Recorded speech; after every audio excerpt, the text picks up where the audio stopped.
Manchester వేదికగా July 23 నుంచి Bharat England జట్ల మధ్య 4వ టెస్టు జరగనుంది. ఇప్పటికీ ఇరు జట్లు కూడా మాంచెస్టర్ చేరుకొని నెట్స్ లో తీవ్రంగా శ్రమిస్తున్నారు. అయితే టీమిండియాకు 4వ టెస్టుకు ముందు వరుసగా షాకులు తగులుతున్నాయి. కీలక ప్లేయర్లు గాయాల బారిన పడుతున్నారు. తాజాగా యువ ఆల్రౌండర్ నితీష్ కుమార్ రెడ్డి కూడా మోకాలు గాయం బారిన పడ్డాడు.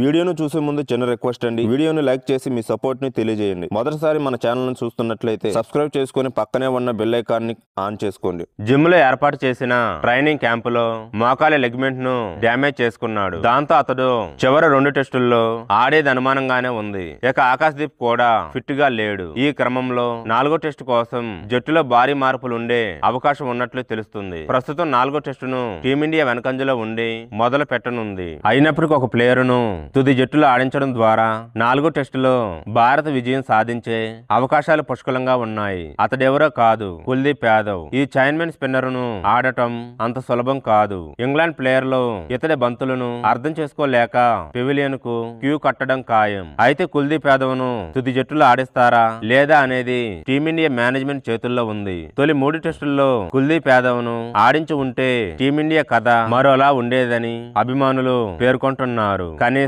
4వ టెస్టులో అయినా కుల్దీప్ ను తుది జట్టులో ఆడించాలంటూ కోరుతున్నారు. పేసర్లుగా బుమ్రా, సిరాజ్, ఆకాశ్దీప్ లేదా అన్షుల్ కాంబోజులను ఆడించాలని, నితీష్ కుమార్ రెడ్డి స్థానంలో కుల్దీప్ యాదవ్ ను ఆడించాలంటున్నారు. గత 3 మ్యాచ్ల్లో షర్దుల్, నితీష్ కుమార్ రెడ్డిలు కలిపి తీసిన వికెట్ల కంటే కూడా కుల్దీప్ యాదవ్ 4వ టెస్టులో ఎక్కువ వికెట్లు తీస్తాడంటూ అభిమానులు ఆశాభావం వ్యక్తం చేస్తున్నారు. గత 3 టెస్టుల్లోనూ చివరి 2 రోజులు స్పిన్నర్లకు అనుకూలించింది. ఈ నేపథ్యంలో కుల్దీప్ యాదవ్ ఉంటే ఫలితాలు మరోలా వచ్చి ఉండేవి. Kuldeep Yadav chinamen spinner. అతడిని ఆడటం ఇంగ్లాండ్ బ్యాటర్లకు అంత సులభం కాదు.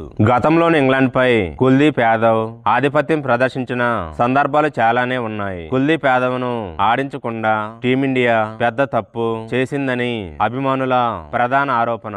ఈ నేపథ్యంలో 4వ టెస్టులో కుల్దీప్ ను తుది జట్టులోకి తీసుకుంటే మంచిదని వారు చెబుతున్నారు.